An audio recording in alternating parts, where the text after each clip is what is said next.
For 30 years, her family prayed for justice. For 30 years, he walked free, hidden in plain sight. But in 2024, a single strand of DNA changed everything. The year was 1994, the summer heat of California suffocating the small town of Modesto. 18-year-old Christina Reyes had just graduated high school. Bright, full of promise, and beloved by everyone who knew her, Christina had dreams of becoming a pediatric nurse. But on July 17th, everything changed. That morning, her mother found her bedroom empty, her car still in the driveway, her bed untouched. No note, no calls, no signs of a struggle, just silence. The town searched. Police combed through fields, her face plastered every streetlight. But 48 hours later, Christina's body was found dumped in a dry creek bed, just outside the city limits. Beaten, strangled, and left like trash. The community shattered, but the killer vanished without a trace. And for 30 long years, her family heard the same line, "We're doing everything we can." They weren't. Christina wasn't just another case file. She was the only child of Maria and Hector Reyes, immigrants who worked double shifts to give her a better life. She volunteered at a local shelter. She sang in her church choir. She had never had an enemy, but someone she trusted ended her life. Detectives were convinced it was personal, but with no witnesses, no fingerprints, and no surveillance.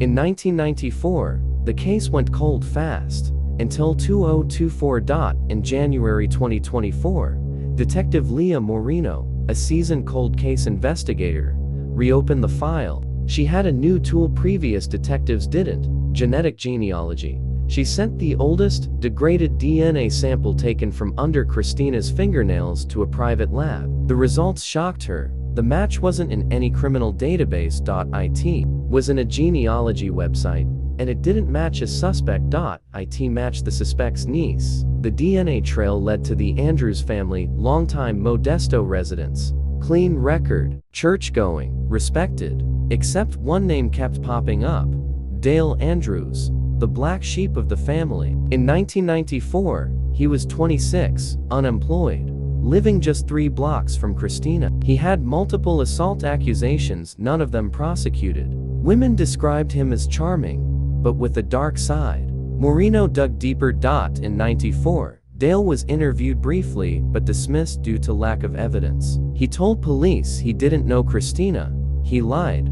Moreno found an old yearbook. Dale and Christina both attended the same high school. Not only that he was her tutor, that wasn't just a lie. That was premeditated deceit. She obtained a warrant for his DNA, and when it came back, it was a perfect match. The sample under Christina's nails belonged to Dale Andrews. Confronted, Dale denied everything, until Moreno showed him the photo. Christina, smiling, standing next to him at a science fair in '93. His face collapsed. He said nothing, but his silence said it all.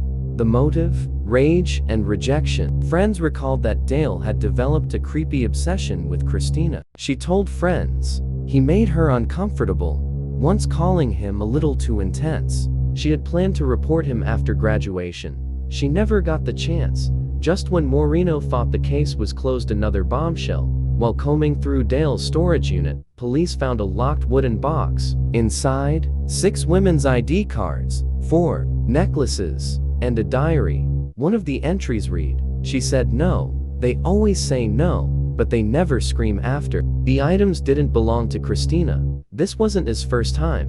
This was his hunting ground. Maria Reyes, now 67, collapsed in tears when she heard the arrest. "I never thought this day would come. I just wanted to know who. Now I know why. I couldn't sleep all these years. My daughter was waiting for justice." The community held a vigil. The town of Modesto, once frozen in time, felt like it could finally breathe again, but not everyone was relieved. While Dale awaits trial, investigators are reopening 6 cold cases spanning from 1988 to 1996. All victims young, all cases unsolved, and all of them were found within 50 miles of where Dale lived. But here's the catch: Dale has an alibi for one of those murders. So who was working with him? Was there a second killer? And if so, is he still out there? Subscribe and turn on notifications for part 2. where we dive into the box of horrors found in Dale's storage unit, the shocking identity of his possible accomplice, and the twist that stunned even seasoned investigators.